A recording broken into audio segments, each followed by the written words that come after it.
Почитувани љубители на емисијата Астрорум, добро дојдовте во уште едно издание од овој специјален циклус Остани дома, помогнат од делегацијата на Европската Унија во нашата земја. Оваа можност виртуелно да разговараме со нашите уметници познати во светот е навистина несекојдневна и ние ја користиме до максимум. Сега сум многу среќна што можам да ви најавам уште една соговорничка која што ја чекавме дури еден месец за да може да разговара со нас, бидејќи таа, за жал, го прележа ковидот, но за среќа е во одлично здравје, веќе се подготвува за сцената, свири активно. Тоа е нашата позната флейтистка и педагог Елена Стојчевска, која што веќе 25 години е и парижанка, врвен педагог со А категорија, кој што делува надвор од земјата знае што значи тоа, и која што еве неодамна имаше можност да одржи мастер-класи во Македонија. А се надевам дека ова одложување на деновите на македонска музика нема да значи ништо, туку во еден догледен период ќе ја видиме со своето дуо и на нашата сцена. И посакувам добре дојде на Елена. Елена, како сте? Добар ден, Бранка, благодарам многу, добро најдов. Добро сум. Сега сум добро. Точно во почетокот на изолацијата, тука една недела поточно пред да почне изолацијата во Франција, тоа беше на 16 март, ми се јавија симптомите. Едно 8 колеги од работа бевме заразени од ковид. Сите во поблага форма бевме на домашно лекување, освен еден колега кој што беше во потешка состојба. Сите се сега добро и јас се вратив во форма.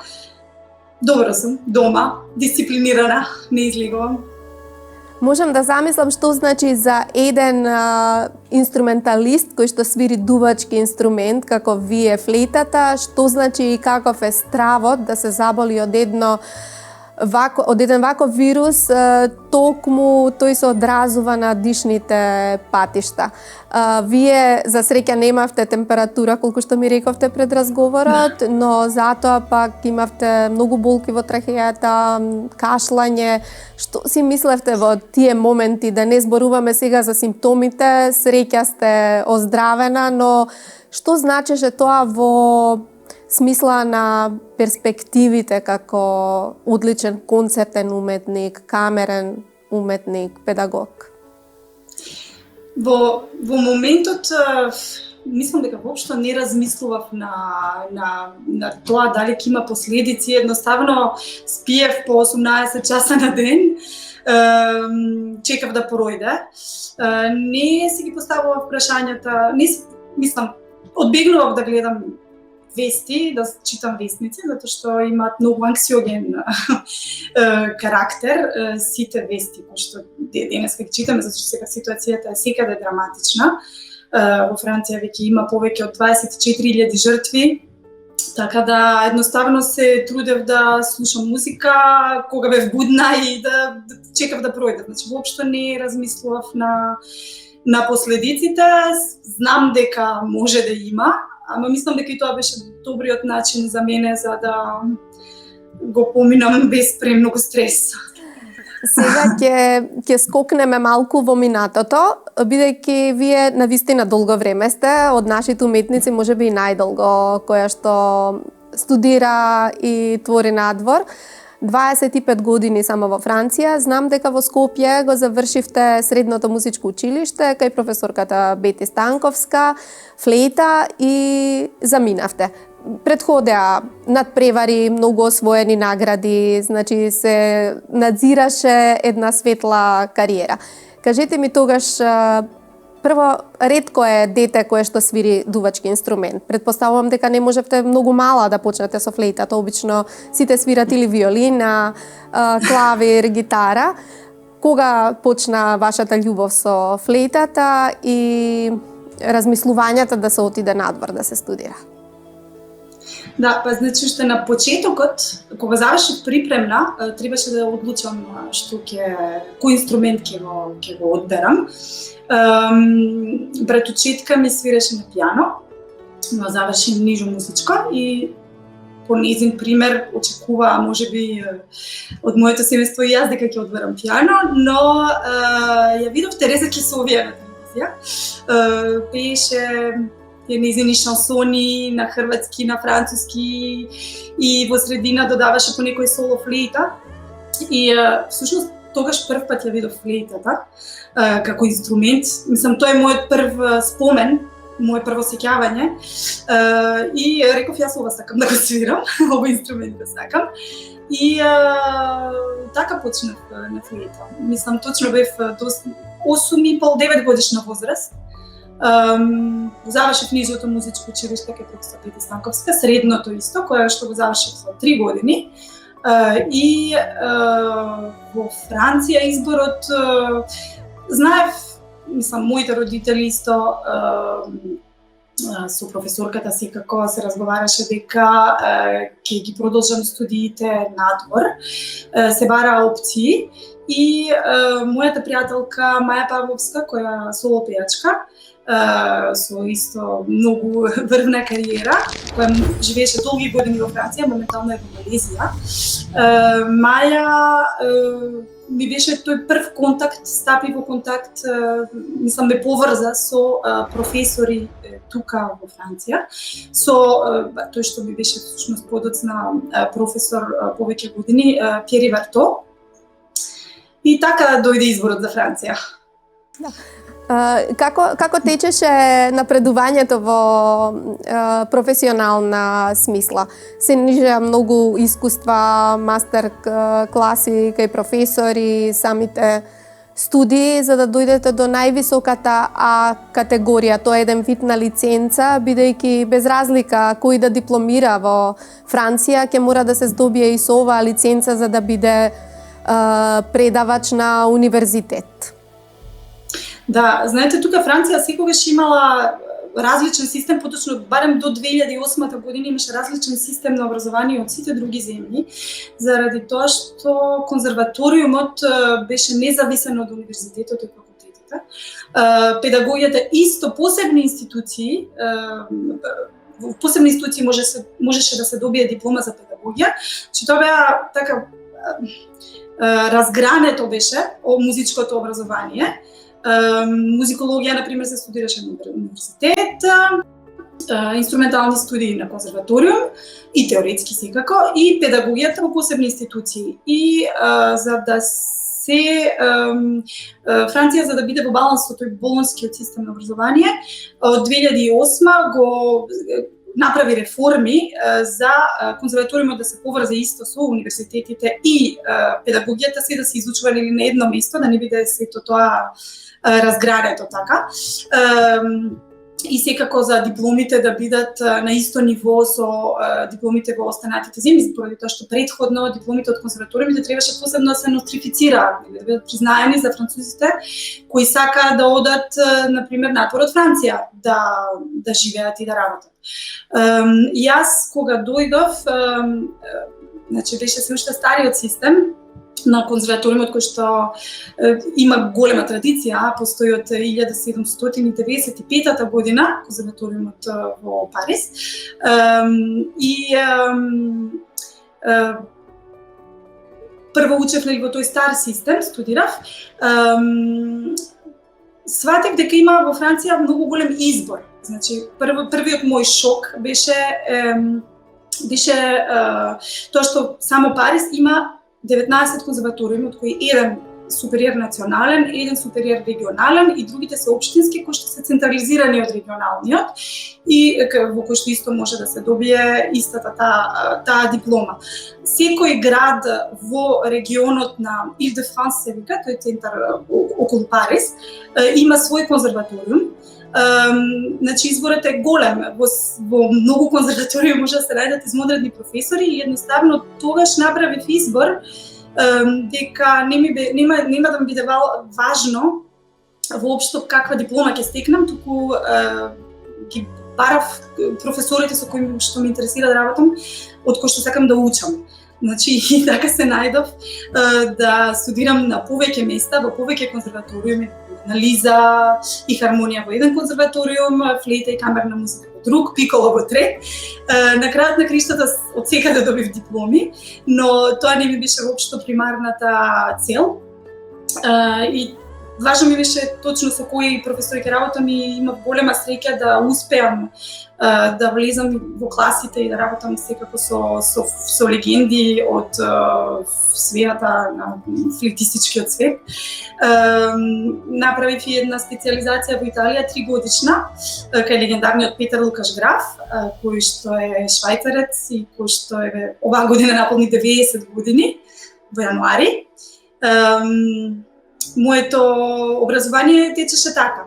Педагогијата секако ја положив таа државна диплома прво која што е за кој што дава ниво на специализиран асистент од Б категорија, а потоа со магистратурата ги полагав државните испити. Тука кога треба да се свири во оркестар или за концерти, никој не ни бара дипломи, никакви. Но доколку сакам да работам како професор, во тој случај потребни се дипломи секако и магистратура, доколку сакаме да добиеме тоа ниво на А категорија. И тоа не се, од кога ќе ги добиеме тие дипломи, потребно да се положат тие државни испити кои што се административни, но кои што не се само административни, затоа што се пред жири се држат часови, има испит анализа, испит секакви испити, мислам, делови, сакам да кажам. Тоа е еден конкурс голем, има повеќе испити кои што треба да се поминат и за да се добие тоа највисоко ниво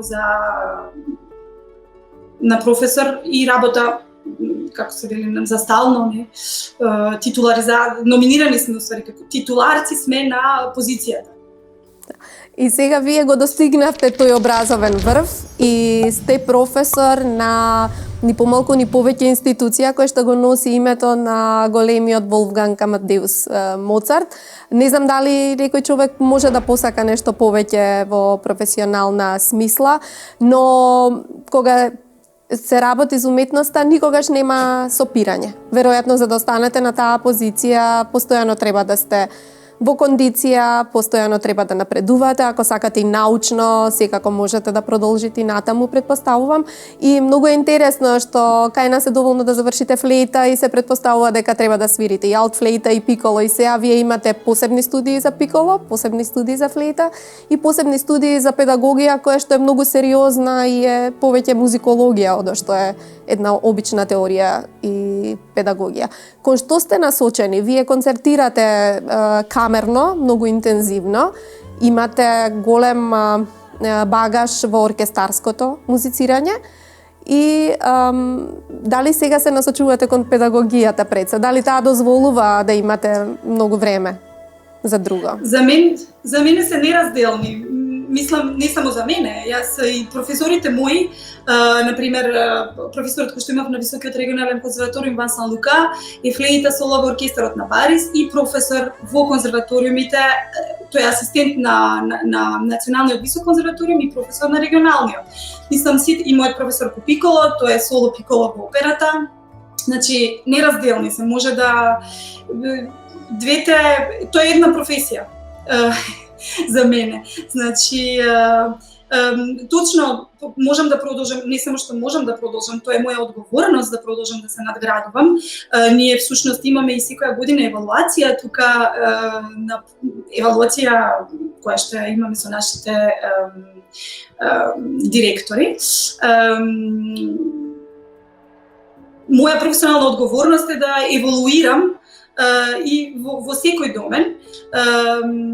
Точно настапувам како оркестарски музичар, соработувам со повеќе оркестри, го имам исто повеќе различни состави камерна музика и дуото кое што го формирам со мојот сопруг, кој е гитарист, дуото Солипс, флейта, гитара, и тука е мојата работа како професор, комплементарно е. Може ли малку за магијата на сцената да споделите со нас искуство? Ги кажавте сите педагози кои што имале удел во вашиот професионален растеж, но за сцената и како е всушност да се живее и работи во Франција. Достапни се многу нешта и од гледалиштето и на самата сцена. Ако треба да изберете што ќе паметите за секогаш од досегашните настапи, иако вие излеговте многу млада од земјата на 17 години и тоа значи дека се ова постигнавте релативно рано во својот живот, допрва следи зрелиот ваш период, но еве досега што ќе ви остане во паметење? Мислам дека би ми било многу тешко да одберам еден период или еден настап или нешто. Секој ангажман професионален, дали е тоа на сцена или е педагошки со моите студенти и ученици, секој си носи своја убавина и резултатот всушност не се ни окупираме околу резултатот, не размислуваме за тоа кога сум на сцена или кога сум на работа, кога правам некои проекти со моите студенти. Воопшто не сум во моментот, го живеам моментот и мислам дека тоа е таа магија која што ние музичарите можеме најдобро да почувствуваме и да живееме точно во моментот и да го уживаме секој секунд од секој настап. Дали е тоа со оркестар, дали е тоа на некој фестивал каде што свириме, например, на отворено со дуото, еве, проект имавме многу интересен со учениците, студенти и ученици мешани беа 1001 флейта во филхармонијата минатата година на Париз, мислам, каде што споивме 1000 флейтисти на сцената, целото плато беше со флейтисти, со многу интересен програм. Среќата и еуфоријата која што произлегува од секој настап и неизмерно е и незаменливо. Да. Ние имаме еден впечаток за Франција, за француската музика, за флейтата. Дали во меѓувреме се смени нешто во смисла на естетиката, во различен тон или се уште Франција си го чува тој култ, тој препознатлив тон на, односно тонско сликање, да кажеме, дали се оди во некаков друг правец, се откриваат нови нешта или се работи повеќе на тоа чување на локалното, на најубавото француско? Знаете што, ова е многу интересно прашање. Има многу, за мене, едноставен одговор, затоа што кога ќе видиме професори кои што се професори во Берлин, во Америка, биле студенти кога тогаш во Франција, поминале низ конзерваториумот на Париз и го изучувале францускиот стил на музика, не само, но туку и на тон, затоа што точно има едно време можеше да се зборува француски тон, американски тон. Јас не знам колку се сложувам со тоа, заради тоа што навистина сметам дека барем за што се однесува за флейтата, конзерваториумот на Париз има толку многу голем удел, има образувано педагози уште еве ќе го споменам Марсел Моиз, кој што 1932 година има отворено класата во конзерваториумот и од кој што се излезени Петар Лукаш Граф, Рампал, од класата на Рампал потоа се излезени многу и образувани многу други флейтисти кои што потоа се заминати да работат во други земји. Едноставно во тој смисол мислам дека тонот е личен и може би точно има француска школа, германска школа имало порано, веќе тоа не е точно, мислам. А за новитети имало, добро, Франција од 1900 со болез, многу отиде напред, сакам да кажам, во истражувањето на звук, со креирањето на институцијата на ИРКАМ, во Франција, например, за современиот музички израз, современата музика е институционализирана заради тоа што ансамблот Интерконтемпоран е практично има свој дом матичен, исто како оркестарот на Париз што има. Значи тука современата музика во Франција е исто толку значајна колку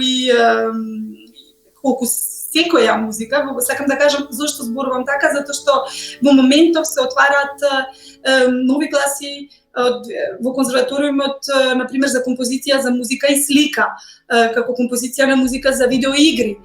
Тоа е веќе нов бран кој што се креира. Музиката поддржана од компјутери, од нови технологии, генеративната импровизација. Се тоа нови бранови кои што Франција ги поддржува и ги развива.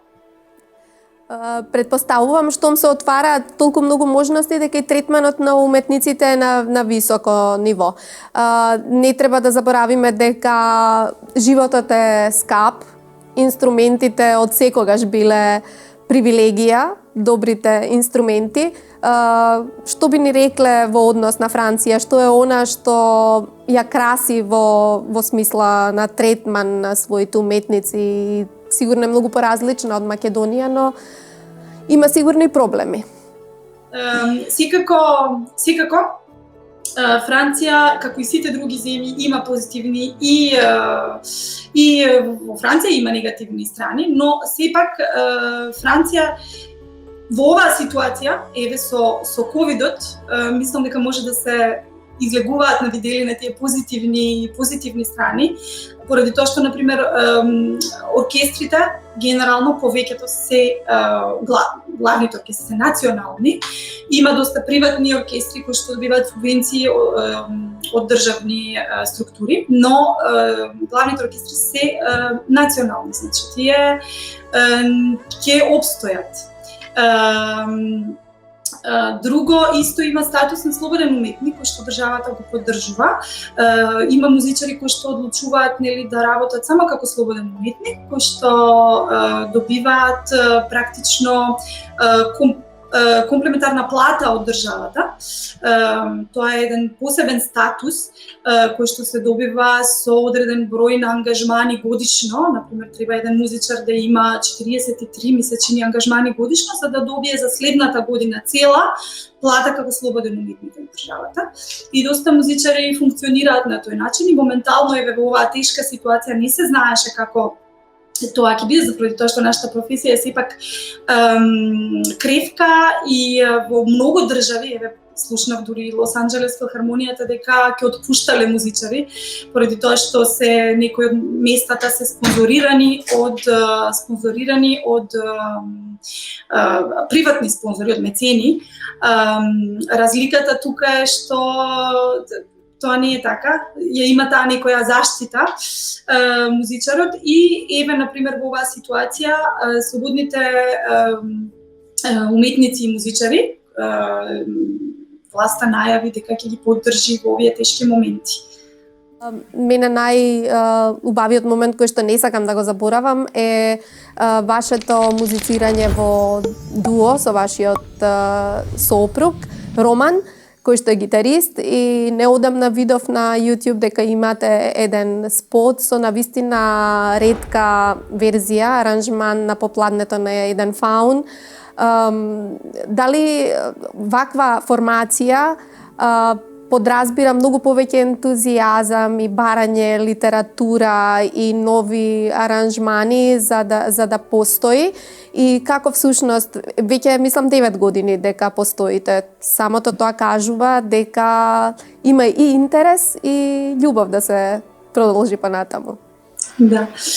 Оваа формација како дуо веќе има доста широк репертуар, повеќе романтичен и од 20. век со фолклорен карактер, како композитори од Пиацола, Мачадо, но значи ние изведуваме секако, секој репертуар за нас е добар, но транскрипциите се често дел од репертуарот на оваа формација, ова дуо, флейта, гитара и современите дела. Ние како дуо специјално посакам да кажам, не интересира соработката со композиторите, да правиме порачка на дела. Имаме повеќе дела кои што ние имаме направено преизведба на композитори Лоренс Шер од Америка, Масмерано Месиери од Италија, Ван Сайеро, француски композитор, и Ван Сайеро, кој што е гитарист и композитор, ја направи таа транскрипција уникатна на прелудиумот на Попладнето на еден фаун, за Попладнето на еден фаун. Значи, ја намали таа оркестарска партитура во мал формат. Делото ќе биде наскоро издадено во едиција Фужре. Работиме моментално на последните детали заедно секако со композиторот кој што направи транскрипцијата и со издавачот. Направивме видео за да можеме да го презентираме транскрипција. До сега добивме доста пораки на интерес. Има многу музичари кои што очекуваат да излезе партитурата, да биде издадена. Така да тоа е посебно задоволство ни беше таа соработка. Јас верувам дека ќе се одржат деновите на македонска музика подоцна или кога веќе, неважно, но на следното издание знам дека ќе имате настап и конечно македонската публика ќе ве запознае одблиску и вас и оние што ве заборавиле, што не ве паметат од училишните клупи и ќе го запознае ова успешно дуо. Со каков репертуар ќе се представите и конечно каков репертуар сега свирите и вие лично, во што најмногу уживате? Да, пред да одговорам на прашањето би сакала точно да кажам дека да не беа моите родители и нивната безрезервна поддршка, воопшто немаше да бидам тука каде што сум денеска. Секако јас вложив многу труд и сум од секогаш уште од малечка бев многу одлучна и многу посветена на музиката, но без нивната поддршка секако дека немаше да бидам тука. И со сопругот се запознавме всушност преку свирењето како дуо, кое го оформивме во 2011 и точно мислам прекрасно е да се работи и да се живее во таква заедница. За концертот во Македонија, јас во Македонија имам настапувано последен пат 2010 година на Охридско лето на еден ревиален концерт на повеќе македонски музичари. Мислам дека беше јубилејно издание на фестивалот, а претходно настапував како солист исто на Охридско лето со францускиот оркестар Флейти во 2004 година, ми се чини. И значи од веќе 10 години не сум настапувала во Македонија, во Скопје уште подолго, ми се чини, имав еден настап во 2007-2008 на Скопско лето и сега навистина се радував на концертот и на поканата што ја добив од Дарија Андовска и од Симона Симоновска за учество на фестивалот. Навистина многу се радував. Секогаш ми е преголемо задоволство да настапувам во Македонија и можеби жал дека не настапувам почесто, но требаше да се одржи точно тој концерт на Денот на македонска музика, каде требаше да направиме премиерна изведба на повеќе композиции на француски композитор Жан-Кристоф Росас. Требаше да настапиме со едно негово дело, исто така со соната на Денизов, Едизон Денизов. Имавме во план исто да одржиме со Весна Ангелова едно дело од Живен Глишик за флейта и пијано. И Роман требаше да изведе композиции за соло гитара од Јане Кожобашија и уште една. Јас се надевам навистина дека овој концерт ќе може да се реализира подоцна, дека е само одложен, а не целосно откажан. Ќе видиме како тоа како ситуацијата ќе еволуира, секако како што кажав, ситуацијата секаде е во моментов драматична, концертите, не знам како тоа ќе видиме. Се надевам дека ќе успееме да го одржиме. Јас ви благодарам за овој разговор. Кога ќе се видиме лично, ви ветувам дека ќе можете добиете некое квалитетно издание од Литература МК, кога ќе дојдете во книжарницата. Не ве прашав што читате, каков ерудит сте, предпоставувам дека е тоа една широка лепеза на автори, но кога ќе дојдете ќе одберете вие самите.